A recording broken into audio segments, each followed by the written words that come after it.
Thanks to this group. Thanks for inviting me. Believe it or not, I'm not here to talk about tax cuts. It's a very rare moment. But actually, I am here to talk about something which is even dearer to my heart, and that is the right to life and to protect the unborn.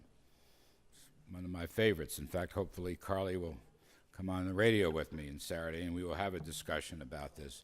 You can't ever do enough on this subject. You just can't do enough in defeating pure evil. Carly, I want to say, who I've known for a good many years, is a brave and courageous woman with enormous faith.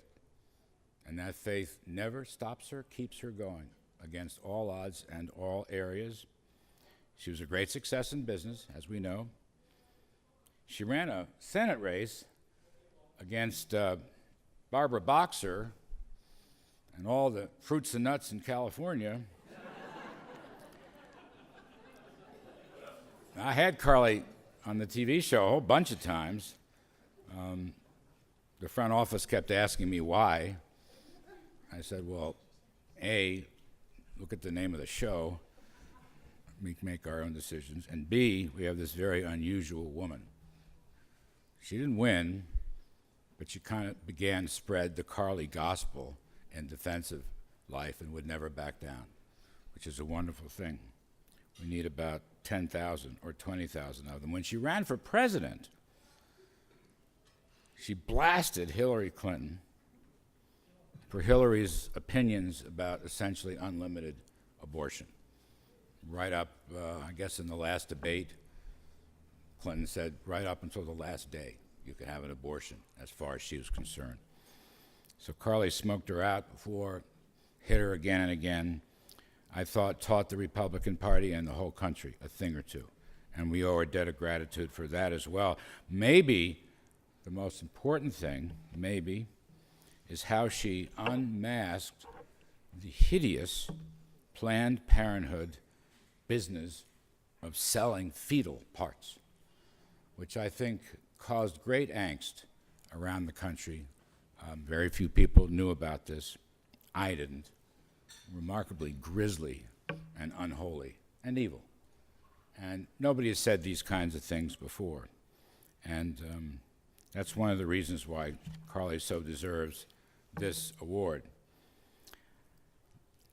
For my own part, you know, as I see it, I'm an eternal optimist. I have a lot of faith myself, which sustains me. There's nothing more important than fighting and ultimately winning the battle for the life of the unborn. Nothing more important. It's a matter of conscience, morality, law.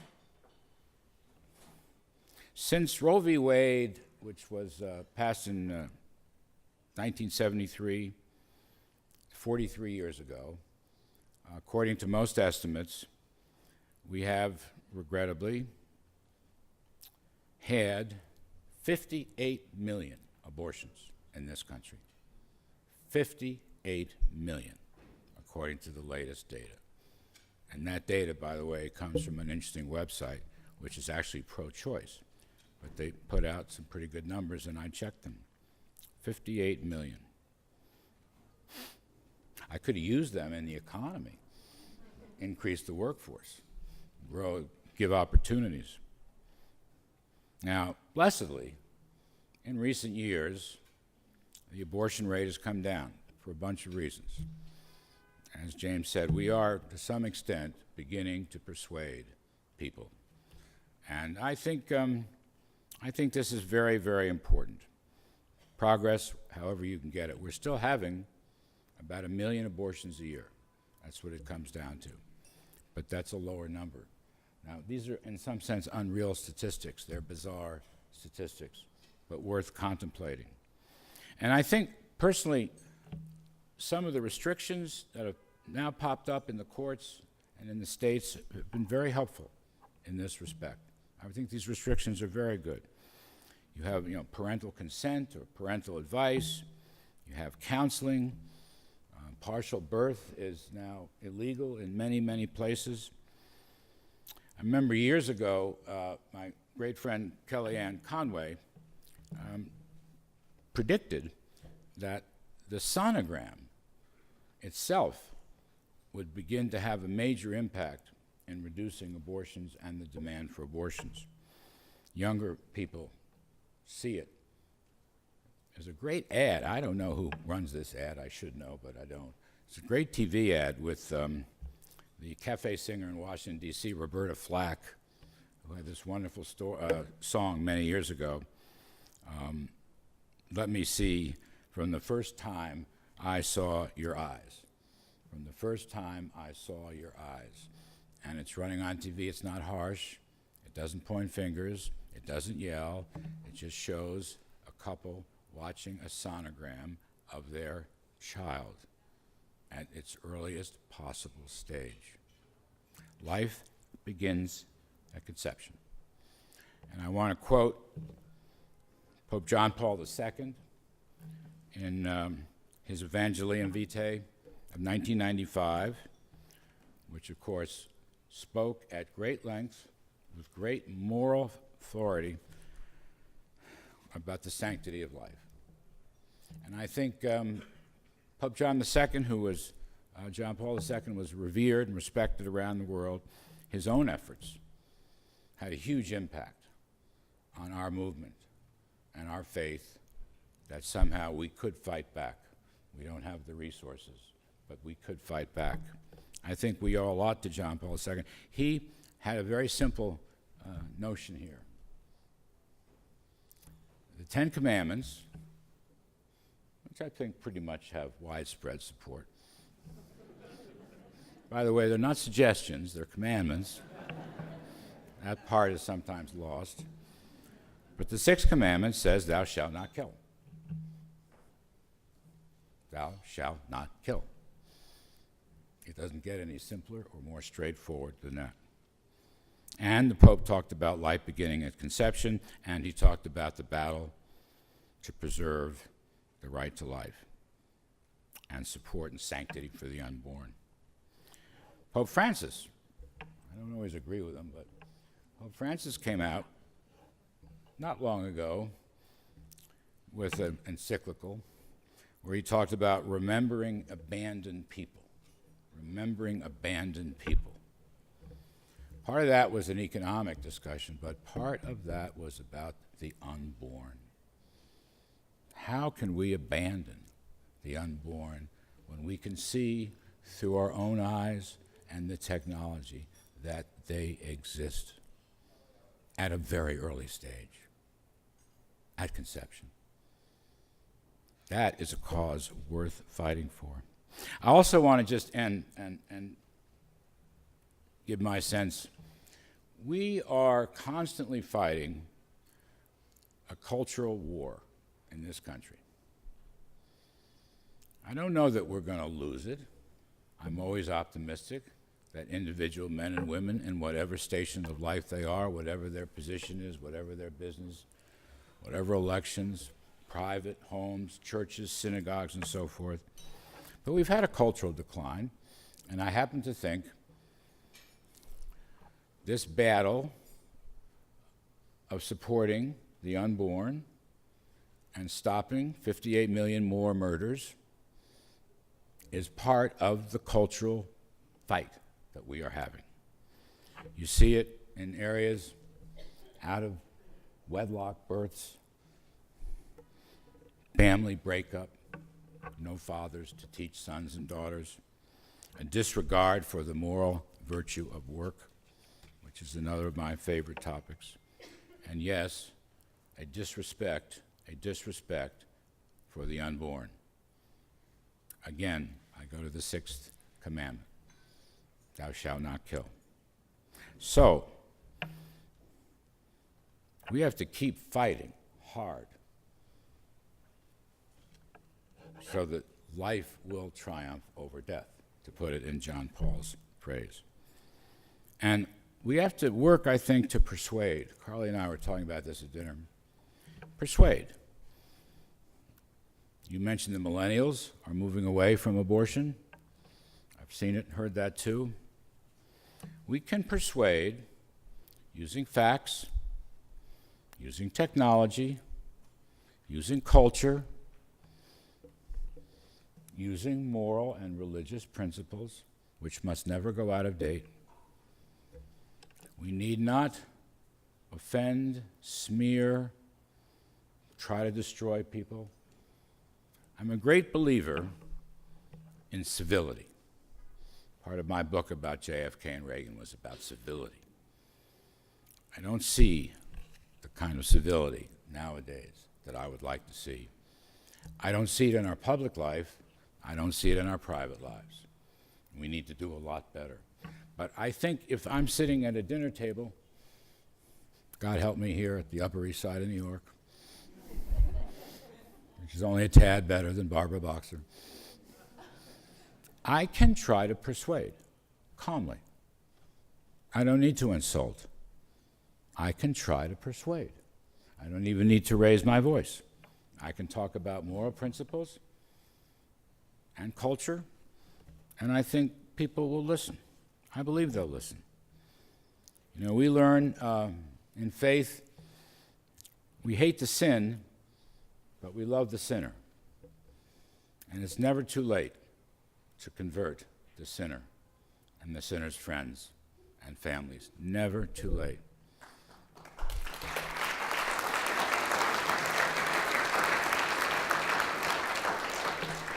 And so I'll simply finish on that note from the Lord's Prayer. Please lead us not into temptation, but deliver us from evil. Deliver us from evil with God's help and our perseverance. And I know of no one better and more devoted to that cause than Carly Fiorina.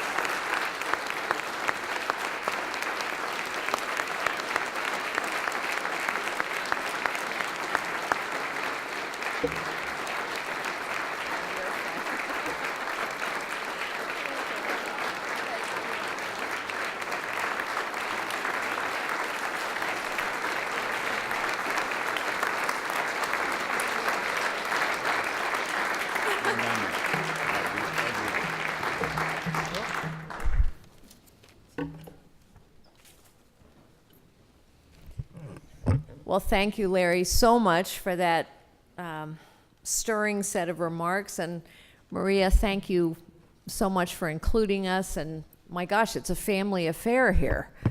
Your wonderful children and your great leadership. And Reverend, thank you for your very generous invocation as well. And Dawn, what a character you are. I love you. Gosh, I love you. And Jim as well. Thank you for your so eloquent remarks. And I don't know if you could see this, but my award, I'm sort of in this, I guess this is me, in like kind of a Wonder Woman outfit, I guess. And it says, once I dive in all the way. All right, I might quibble with the portraiture here, but whatever. Thank you. I am deeply honored to be here this evening. Thank you all so much for being here. You know, the other night, I was speaking to students at Catholic University, a marvelous institution, an institution that believes in spiritual rigor as well as intellectual rigor. And at the end of my remarks, an executive at Catholic University said to me, you know, we've been looking for, this is a sad comment, we've been looking for female professors. Why is it, do you think, Carly, that so many educated women are pro-life, or pro-choice? He was distressed because he was finding it difficult to recruit pro-life women who had the necessary credentials and degrees to teach at Catholic University. I thought about that a lot because it's true. I know as someone who's come up in the business world, I know as someone who was a Silicon Valley chief executive officer, people were stunned to learn that I was pro-life. Even more stunned to learn that I was actually willing to speak about being pro-life. And so I spent the last couple hours and days thinking about that. And of course, you know the answer. It is the purpose of this organization. But the reason too many people, so many people, educated or not, think they're pro-choice, it's almost instinctual when you ask women, as well as men, oh, I'm pro-choice. They're pro-choice because it's politically easier. But mostly, I think people are pro-choice because they're ignorant or they're indoctrinated.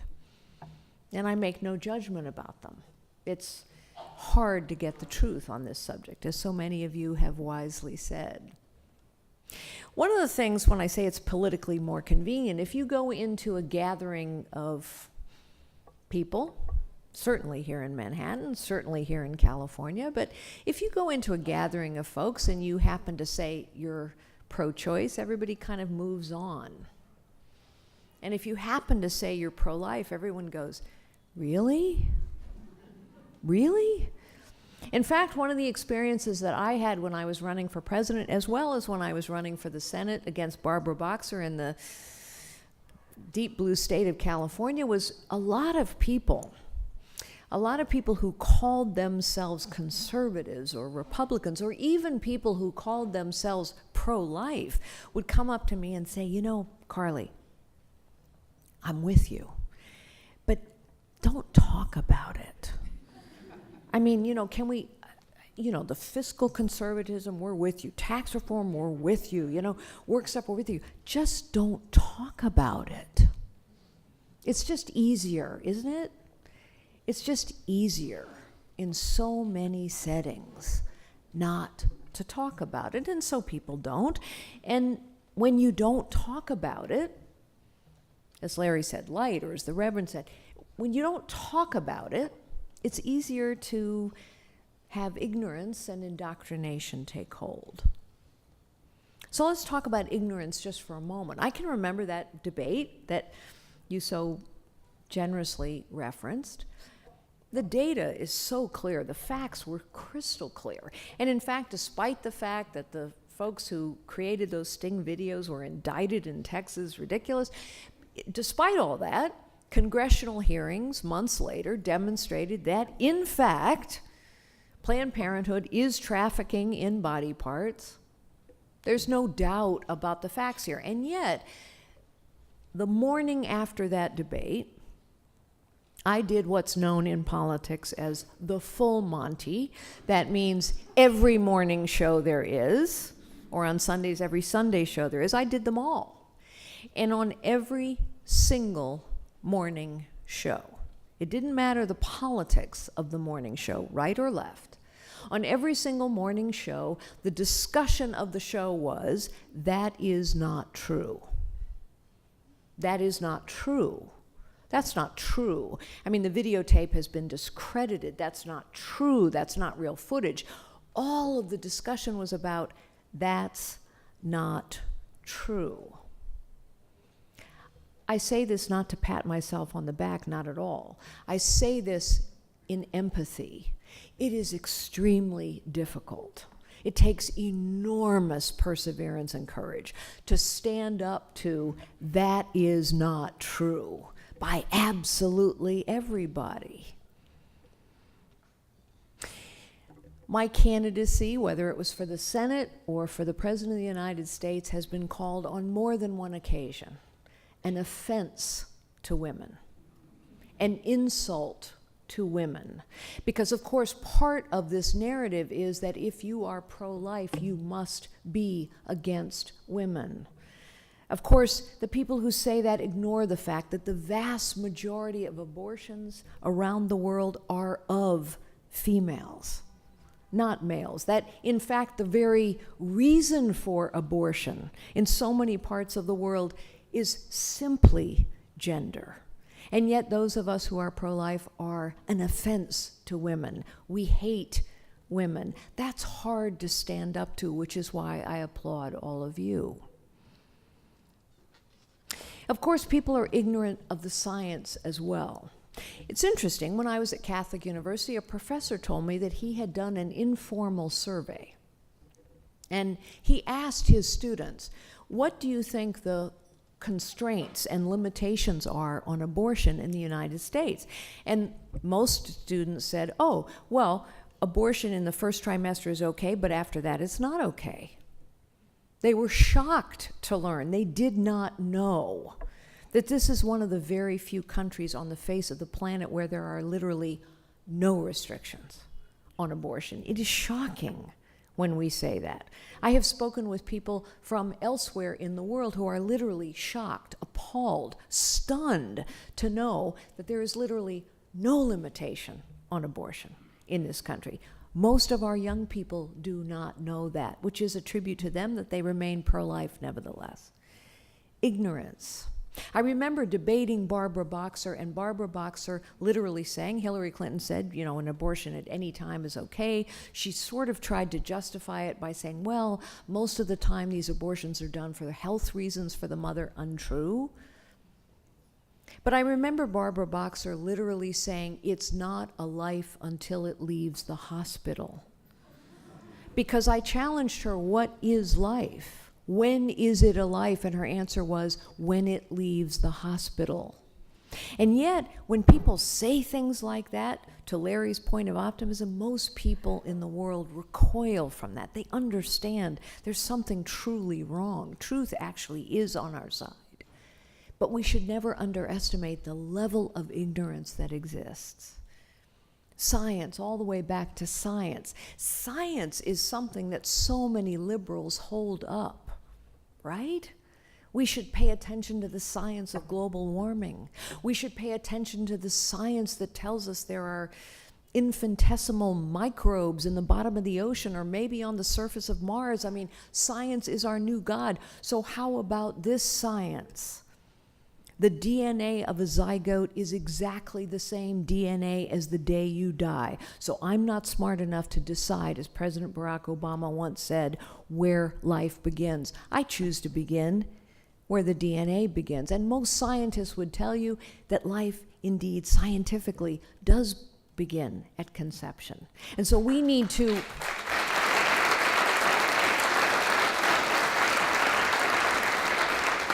I am a person of great faith, but we do not need to appeal to faith to make this case, because science is making this case for us every day. And now when we have parents engaging in genetic engineering at far younger than 5 months, science is telling us a lot. By the way, a small hint. We said this at dinner. I would never say 20 weeks.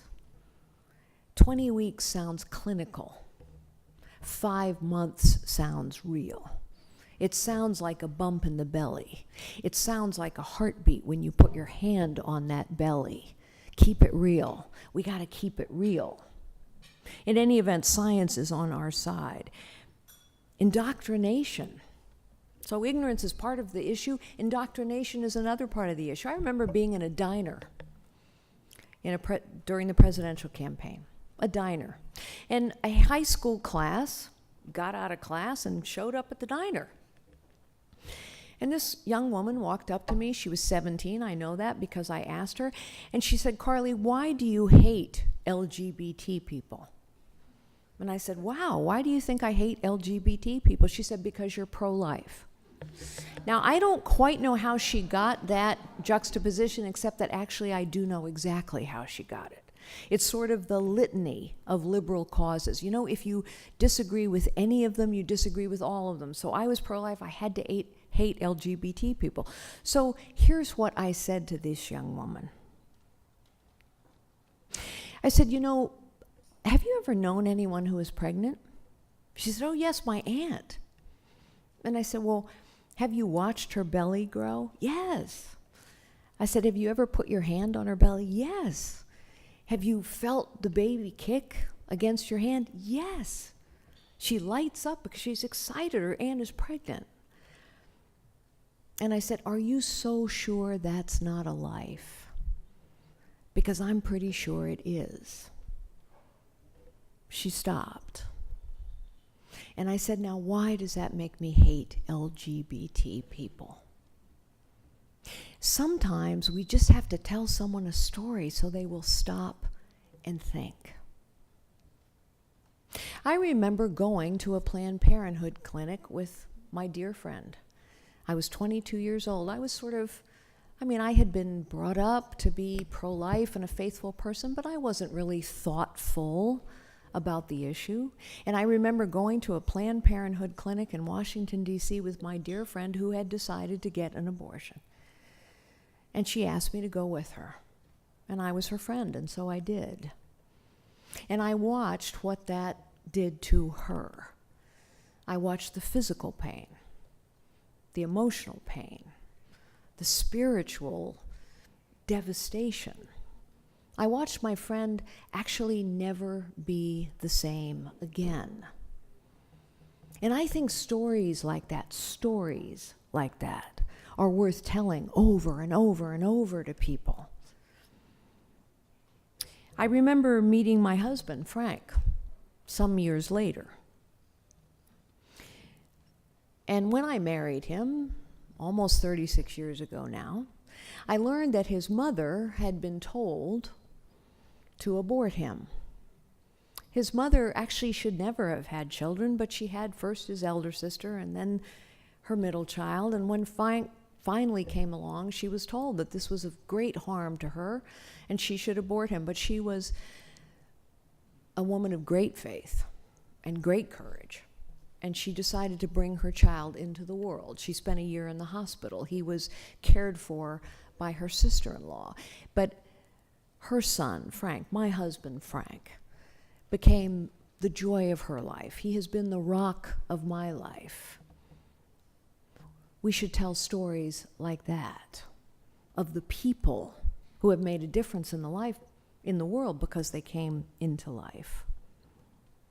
We need to continue to tell people the facts and the science of life. We need to continue to tell people the stories of life, the stories that have made a difference in each of our lives, because people are moved by stories.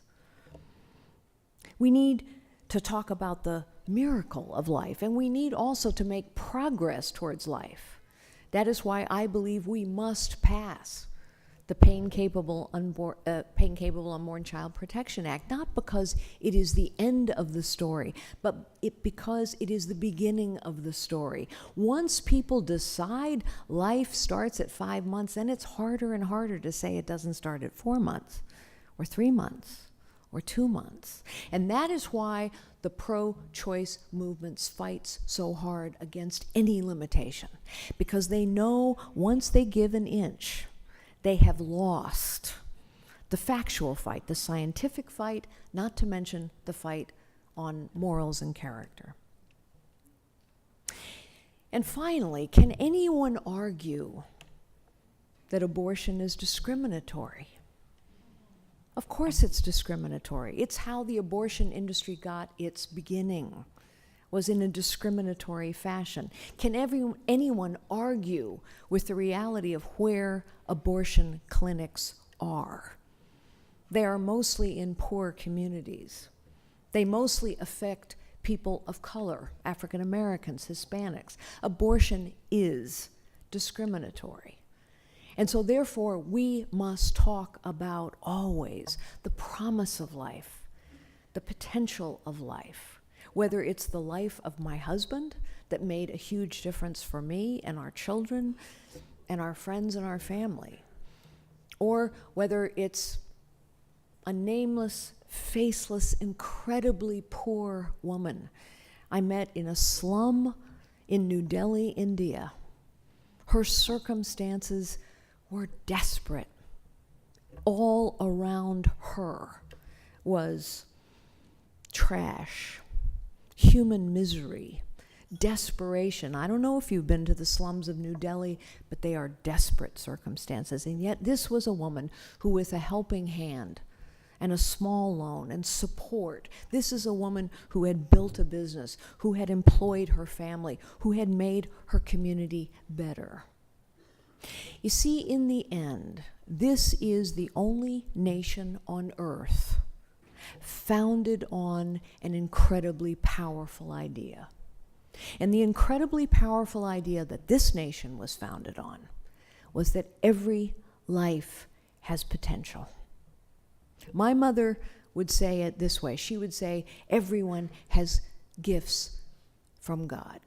The Constitution says it this way, that every individual has the right to life, to liberty, and to the pursuit of happiness, and that individuals in this country, those rights come from God and cannot be taken away from government.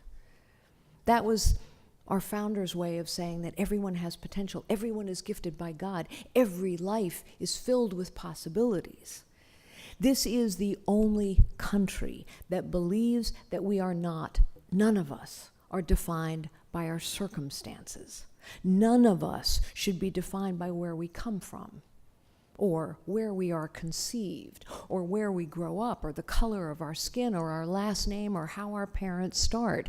This is a nation of possibilities. And when we as a nation do not invest in the possibilities of every life, including the possibilities of unborn life, we are not being true to who we are. And that is why I said all those many months ago in that debate, this is a matter of the character of our nation.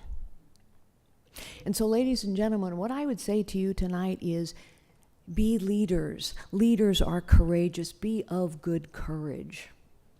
Yes, this fight takes courage, because there is much ignorance and there is much indoctrination. But there is also a willingness on the part of young people, as we know from the statistics, but there is also a willingness of human beings everywhere to hear a story and to see a different point of view. Be of good courage. Know that this fight is about the character of our nation.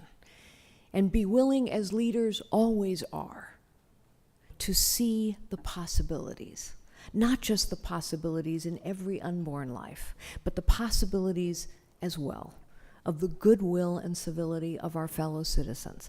Because I believe goodwill and civility and courage and character and good heart in the end will always triumph. Thank you so very much for this honor.